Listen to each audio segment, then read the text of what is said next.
I've always enjoyed gardening. I take delight in seeing the first sprouts emerge in the spring and questioning gardening experts.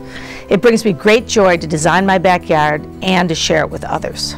For me, gardening highlights the fact that learning and teaching are partners in the act of creation. I'm immersed in the process of designing, planting, and caring for my garden. I'm eager to share gardening tips and to listen to other ideas for continuing to grow my outdoor environment. In my garden, I'm an active, creative learner and teacher.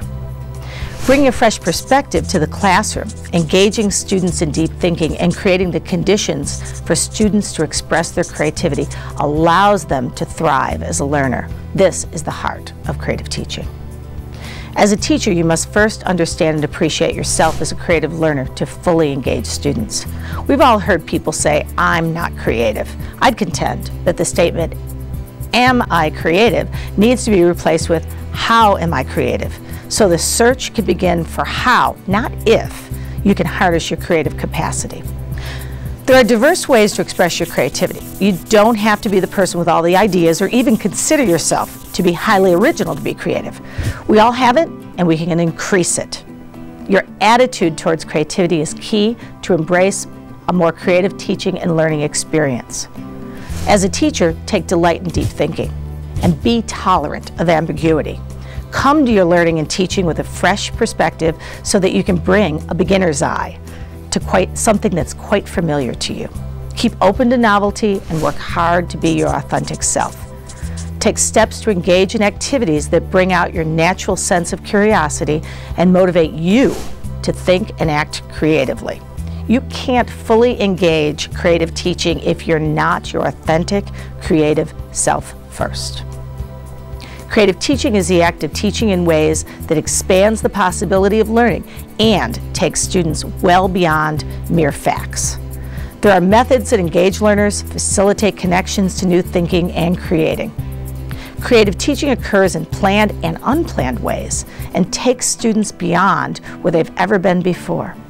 Creative teaching includes monitoring and adjusting, problem-solving new approaches when encountering difficulties, letting one thing lead to another when the spontaneous leads to profound thinking and learning.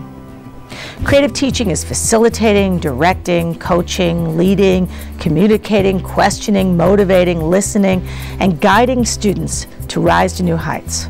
Although creative teaching is a good start, we also need to teach creativity. Creativity is many things to many people. Some people equate it with the arts. Some describe it as personal expression or scientific discoveries and inventions.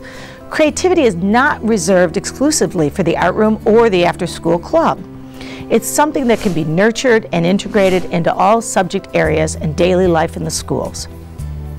We can more deliberately set up the classroom climate that is conducive to creative output. We can teach processes that allow students to improve their creative problem solving and thinking.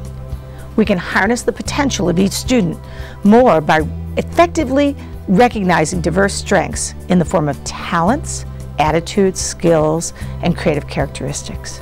And we can build richer, more robust products by articulating the dimensions of creative outcomes.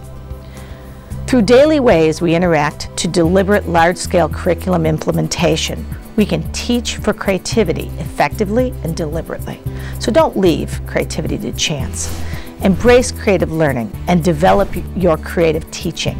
Teach for creativity and take time to celebrate the expanding possibilities.